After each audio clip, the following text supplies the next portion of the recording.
E aí, Economaker, tranquilo? Preparado para o bate-papo de hoje? Hoje a gente vai trocar uma ideia de quais são os 10 passos para você investir em um bom fundo imobiliário. Mas além da Delone de mim, Cezito Sperandi, a gente tá com alguém muito especial, que é o Dani Carrareto, do canal Meu Dinheiro Ativo. Fala aí, Dani, como é que você tá, brother? E aí, pessoal do Econoweek, que prazer estar aqui com vocês. Espero conseguir agregar em alguma coisa aqui no conhecimento de vocês. Pô, o maior especialista em fundos imobiliários vai agregar um monte. Se você é novo por aqui no canal, é só chegar mais, relaxar, curtir todo o conteúdo de hoje e se inscrever para não perder nenhum vídeo novo. São 4 vídeos toda semana. De sexta-feira você já sabe que o papo é investimento, como sempre é por aqui, mas de uma maneira muito mais leve, afinal, sextou, né? Estamos até fazendo esse formatinho de lista agora. Na última collab que rolou por aqui, por exemplo, a gente bateu um papo com a Veridiana Lopes sobre os 10 erros mais comuns no Tesouro Direto, você não pode perder. Então se inscreve aqui embaixo e deixa seu like, mas só deixa se você também gosta de investimento. Bora pro bate-papo?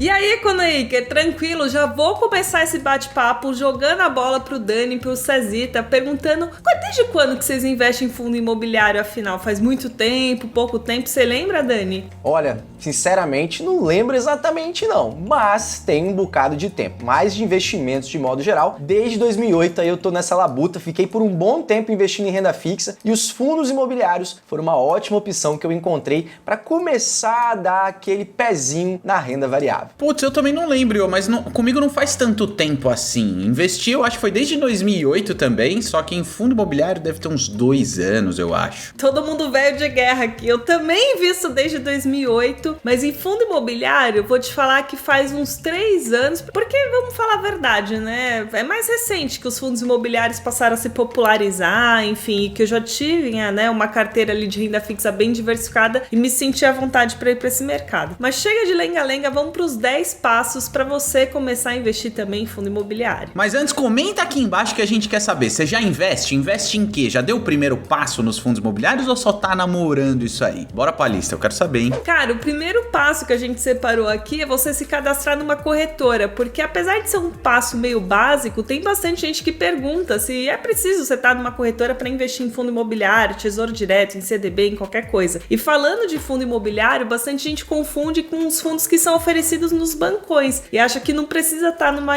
corretora para começar a investir. Então sim, esse é o primeiro passo, você precisa estar numa corretora. E falando em corretora, a gente já vai para o segundo passo, que é escolher uma instituição que não te cobre nenhuma taxa para você investir em fundo imobiliário. Hoje em dia tem bastante. Dani, a sua corretora cobra? Fala a verdade, cobra taxa para investir em fundo imobiliário ou não? Você está isento dessa taxa? Não, inclusive a maioria das corretoras que nós temos hoje no Brasil não cobra taxa de corretagem para fundos imobiliários. Então isso é inclusive uma grande vantagem para quem quer iniciar com pouco dinheiro, né? Cara, é uma baita vantagem. E pra te falar a verdade, eu acho que é um movimento mais recente, né? Engraçado como antigamente as corretoras não cobravam taxa pra tesouro direto. E agora é mais recente que eles passaram a não cobrar, tipo, taxa pra ações, taxa pra fundo imobiliário. Você acha que pode ser uma estratégia aí pra atrair novos investidores? Com certeza. Inclusive esse movimento de popularização dos investimentos no Brasil, na minha opinião, é um movimento sem volta. As pessoas têm cada vez mais se interessado por investimentos e isso tem sido algo muito bacana. Na minha opinião, vai mudar a vida de muitos brasileiros ainda. O terceiro passo para investir em fundo imobiliário, que é primordial aí você seguindo essa ordem, é definir a sua estratégia. Embora os fundos imobiliários sejam muito famosos por gerar uma renda mensal, tipicamente dos dividendos, que são os recebimentos de aluguéis livres de imposto de renda, você tem que definir uma estratégia final. Talvez você esteja procurando algum fundo imobiliário que seja de mais potencial de crescimento do preço da cota. Tem fundos imobiliários que têm essa estratégia, embora o mais tradicional seja daquele típico viver de renda e receber os aluguéis mensalmente. O que você acha dessa estratégia, Dani? Dá para combinar as duas? Tem que ter isso bem claro ou não precisa se preocupar tanto com isso, na sua opinião? Você que é o especialista. Dá sim para combinar as duas, Cezita, mas eu prefiro muito mais a estratégia de renda. Acho que é uma estratégia menos arriscada e penso que se você quer ganhar mais com valorização, o ideal é você dar mais atenção às ações do que aos fundos imobiliários, visto que os fundos imobiliários são baseados em imóveis e a principal vantagem dos imóveis é justamente a geração de renda. Cara, e faz todo sentido, né? Porque quando você vai gerando renda ali mensalmente, que é o que geralmente os fundos imobiliários, é a periodicidade que os fundos imobiliários pagam esses dividendos, acaba que cria meio que um efeito bola de neve. Tipo, você pode tanto escolher sacar esses dividendos mensalmente ou reinvestir no próprio fundo imobiliário, em outras coisas que estejam legais no momento e, tipo, o crescimento do seu patrimônio acelera, né? Vai muito mais rápido do que se você não tivesse recebendo esse dividendo mensal. É por aí que você pensa, Dani? Sim, inclusive no Brasil a gente tem uma outra vantagem em relação ao recebimento de renda dos fundos imobiliários, que é justamente a isenção completa dos tributos. Enquanto caso você vá vender algum fundo imobiliário com ganho de capital, você vai ter que pagar aquele imposto de renda que ninguém gosta de pagar, né? Bem lembrado, bem lembrado. E essa isenção do imposto de renda vale para qualquer tipo de fundo imobiliário. E a gente vai para o nosso quarto passo. Existem 3 tipos, pelo menos, de fundo imobiliário que a galera fala por aí, né? Tem o fundo de tijolo, que investe em imóvel mesmo, tipo shopping, hospital, galpão, seja para alugar, seja para construir e vender esse imóvel. Tem o fundo de papel, que investe em renda fixa imobiliária, tipo o LCI, para ficar mais perto aí de quem tá assistindo. E aí, de tempos em tempos, essa LCI vai ser paga pro fundo e o fundo vai distribuir o lucro entre os cotistas, entre eles você. E tem ainda os fundos híbridos, que investem de tudo um pouquinho. Tem um pouquinho de imóvel, tem um pouquinho de renda fixa imobiliária, enfim, eles diversificam bem. Tem algum tipo mais legal para quem tá começando, Dani? Você acha que é mais legal começar por fundo de tijolo, por fundo híbrido,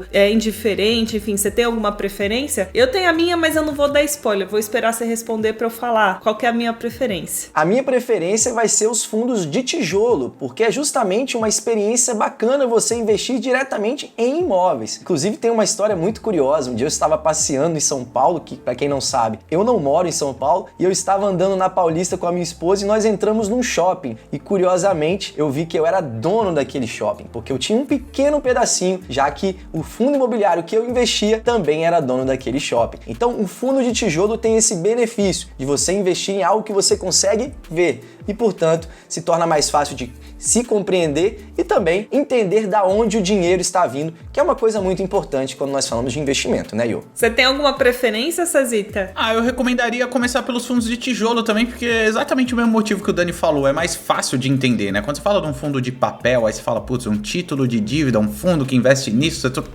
já confundiu demais, né? Eu acho que o fundo de tijolo é mais simples mesmo. Fora que a renda dos fundos de papel vem primordialmente de renda fixa, e como nós dissemos, nós já viemos da renda fixa. Esperamos que também aqueles que estão já começando em fundos imobiliários já tenham uma pequena experiência, seja na reserva de emergência, investindo na renda fixa.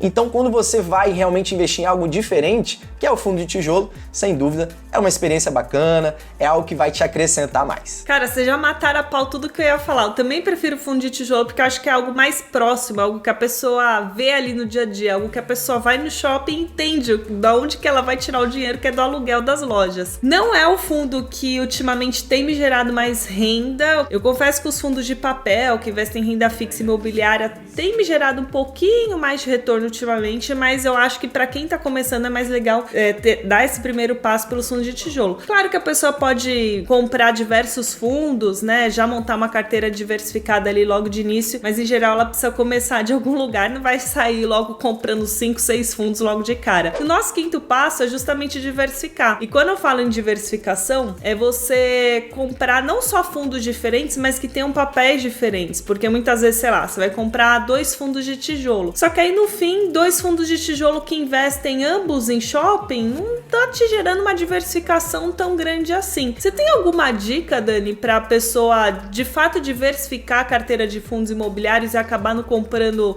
as mesmas maçãs, não colocar as mesmas maçãs ali na cesta? Sim, ou inclusive é importante diversificar não apenas nos segmentos dos fundos imobiliários, mas também nos tipos. Eu vejo muitas pessoas que às vezes investem só em fundos de papel, só em fundos de tijolo, e esquecem essa diversificação. Como você bem disse, os fundos de papel naturalmente costumam pagar mais na parte da renda, mas é importante alertar uma coisa para quem está nos assistindo. Os fundos de tijolo, geralmente nós calculamos a rentabilidade deles considerando não só a renda em dividendos paga, mas também a valorização, já que os imóveis têm como sua principal fonte de valorização justamente a alta do preço dos imóveis ao longo do tempo. Então nós temos que considerar esses dois componentes para chegar a uma rentabilidade legal dos fundos imobiliários também. E nessa de diversificar, a gente separou os 10 fundos imobiliários que têm os maiores pagamentos de dividendo dos últimos tempos. Eles estão todos nessa lista aqui, os Econoiker Raiz estão adorando ela. Clica aí. Lembrando que o vídeo tá dentro da playlist de fundos imobiliários e imóveis, onde você pode fuçar à vontade, revirar lá os vídeos para encontrar o melhor investimento pro seu caso. O sexto passo é você não investir no escuro. Você tem que entender, mesmo que devagarzinho, em que tipo de fundo imobiliário você está investindo e entender o que você tem que avaliar dentro desses fundos imobiliários. Para isso tem diversos indicadores, eu acho que o mais tradicional é o Dividend Yield. Ele vai calcular aí quanto de dividendo foi pago em relação ao preço da cota dos ativos nos últimos 12 meses para você ver se ele é um bom pagador de dividendos ou não. Mesmo assim, você tem que avaliar várias outras coisas, como taxa de vacância dos imóveis daquele FII e vários indicadores, mesmo que esse for um fundo de papel. Ô Dani, quais dicas você dá para quais são os principais indicadores que a galera tem que olhar para entender se aquele fundo imobiliário vale a pena ou não? Eu costumo dizer que um dos principais erros dos investidores iniciantes em fundos imobiliários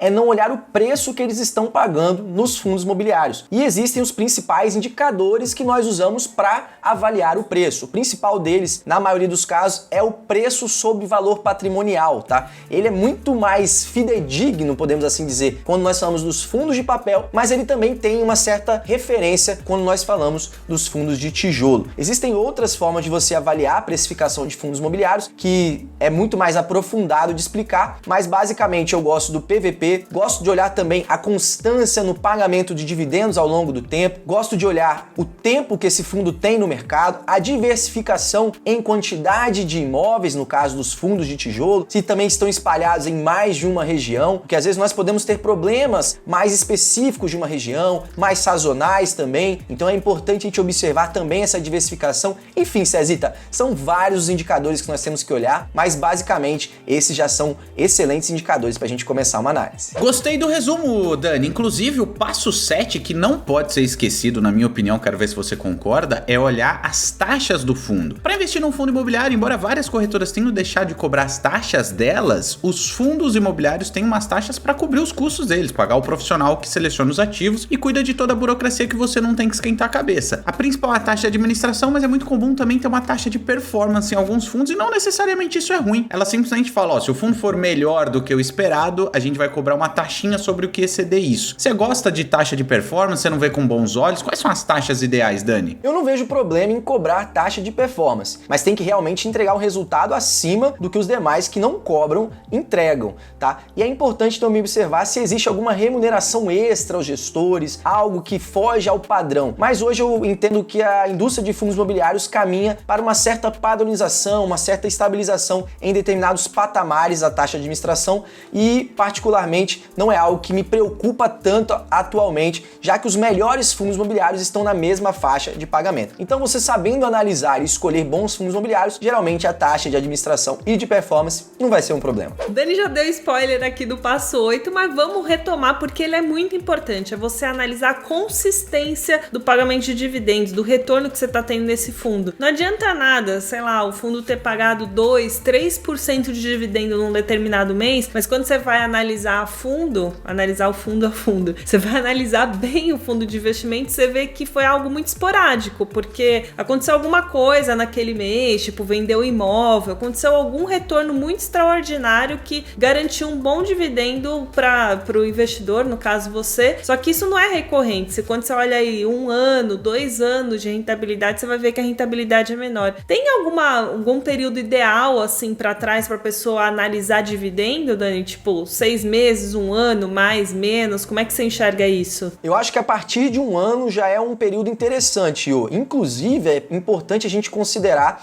que, geralmente, os fundos, eles guardam um pouco do caixa que é recebido, né, da renda que é recebida dos imóveis em caixa, e esse caixa ele é obrigatório de ser distribuído a cada 6 meses. Então é muito comum que você veja que em períodos como junho, julho ou dezembro e janeiro, alguns fundos têm uma distribuição acima do que costumam distribuir. E isso é perfeitamente normal, já que eles têm que distribuir 95% do seu caixa, né, daquilo que eles realmente receberam em receita e lucro dos fundos, né, para os seus cotistas. Então é muito comum que haja essa diferença nesses períodos. mas em um ano acho que você já consegue analisar essa periodicidade e é importante também considerar os eventos que aconteceram. Por exemplo, se eu pegar os fundos de shopping no período de pandemia, eu vou ver ali que eles não tiveram uma constância interessante no pagamento de dividendos. Porém, se nós analisarmos um período anterior em que os shoppings não estavam fechados, eles já vão ter ali um parâmetro de referência muito melhor.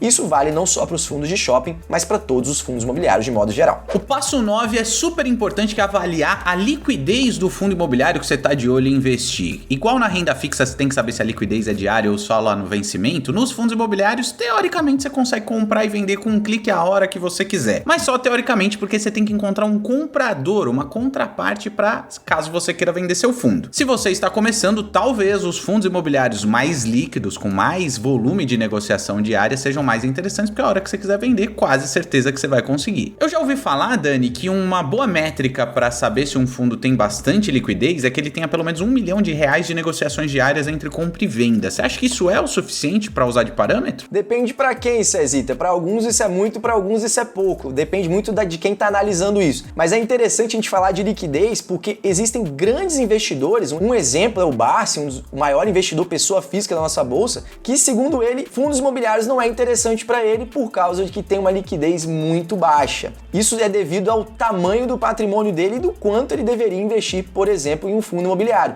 Então, a liquidez varia muito de quanto as pessoas físicas têm, mas se tiver um volume negociado aí na casa de 1 milhão ou mais, tranquilo. E lembrando, quanto maior a liquidez, melhor. Mas, Dani, eu ouvi falar que seu patrimônio não é tão pequeno assim não, hein? Você tá perto do Barsi já, eu acho que você vai ter que ter um volume de negociação de um fundo imobiliário bem maior que isso aí pra dar conta do recado. Olha, Cezita, eu não vou dizer que eu sozinho movimento tanto esse mercado, mas contando todos os seguidores que nós temos aí nas redes sociais, aí estamos batendo quase 1 milhão somando todas, acho que dá uma baguncinha aí no mercado difícil. Monta um clube de investimento, aí você já vai estar pau a pau aí com o Barsi. O que eu ia falar, Dani, é que também depende um pouco da referência de mercado. Eu tava lendo esses dias, por exemplo, que óbvio, né, o mercado de fundo imobiliário lá nos Estados Unidos é gigantesco, é percursor no mundo todo. É óbvio, quando você olha, compara o mercado brasileiro com o mercado americano, você vai falar, aqui não tem liquidez nenhuma. Ou quando você compara o mercado de fundo imobiliário com o mercado acionário, que é mais consolidado, você vê que, de fato, a liquidez ainda é baixa. Mas cresceu bastante nos últimos tempos, né? Tem bastante pessoa física que entrou nesse tipo de investimento. Sim, inclusive a liquidez das ações é muito motivada pelo excesso de traders que nós temos, né? Eles são aqueles que geralmente movimentam mais o mercado e com isso dão liquidez. E os fundos imobiliários, por serem mais focados em renda, costumam ter menos negociações diárias de compra e venda e por isso também a liquidez costuma ser menor. Mas não necessariamente isso impede o investidor pessoa física comum de conseguir ali comprar os seus fundos imobiliários uma vez por mês ou mesmo vender, se for o caso. Legal, Dani. Você falou de trader, tem o outro tipo de investidor, que é o tipo de investimento que a gente defende mais aqui no Economic, que é o investimento mais de médio, longo prazo, porque a gente sabe que a maioria das pessoas não tem esse tempo de ficar acompanhando o mercado ali diariamente, quiçá semanalmente, para fazer compras e vendas rápidas, né, de fundos imobiliários. E falando em acompanhar um fundo imobiliário, já que a pessoa vai investir aí por um bom tempo nessa aplicação, existe um passo que é importante, que é você sentar de tempos em tempos e reavaliar a sua carteira, porque você investir no médio e longo prazo não significa você casar com o investimento, né? Não significa você se acomodar numa só coisa. Muitas vezes o mercado muda completamente, o cenário, sei lá, shopping não é mais bom, o que é bom é galpão de logística, ou ao contrário, e a pessoa tem que de tempos em tempos parar, pôr a mão na consciência e falar, esse investimento ainda faz sentido para mim? Como é que você acha que é um bom acompanhamento aí de carteira? É semestral, anual, ou não tem muita periodicidade? Enfim, como é que você faz o seu acompanhamento dos seus investimentos? Aqui a gente trabalha com investimento, a gente gosta do que a gente faz, então a gente está sempre acompanhando ali mensalmente mesmo, seja diretamente nos relatórios gerenciais dos fundos, ou mesmo através das chamadas casas de análise, que oferecem relatórios com informações mais resumidas, que inclusive é um conselho para quem está nos assistindo aqui, caso queira facilitar um pouco isso. Mas falando mais de período, acredito que para o investidor que está iniciando ou que realmente tem um foco mais em longo prazo, acredito que no mínimo de 3 em 3 meses ele deve sim sentar e aí ele pode pegar os relatórios gerenciais de trás para frente, né, recapitulando tudo o que aconteceu e reavaliando se aqueles fundos que ele tem hoje devem continuar na carteira dele. Que bate-papo incrível essas 10 dicas com Dani Carrareto de como investir em fundos imobiliários. Dani, foi muito legal falar com você, eu aposto que os Econoicers adoraram também. Obrigado pelo convite, galera, e estamos aí sempre para ajudar vocês nas nossas redes sociais. Contem sempre comigo. O 11º passo é seguir o Dani Carrareto nas redes sociais dele, os links estão tudo aqui na descrição, segue lá. E se você não sabe onde a reserva de emergência está rendendo mais do que a média, mais ainda do que o Tesouro Selic, os Econoicers Raiz já estão ligados nesse vídeo aqui de cima, clica aí. Nesse vídeo aqui embaixo a gente trocou ideia com os membros do canal sobre Tesouro Direto. Como é que a gente faz a nossa diversificação? Confere lá, você vai se surpreender. E aproveita que você já deixou o seu like e também clica no se inscrever aqui para acompanhar os próximos vídeos do canal. A gente se vê por aí.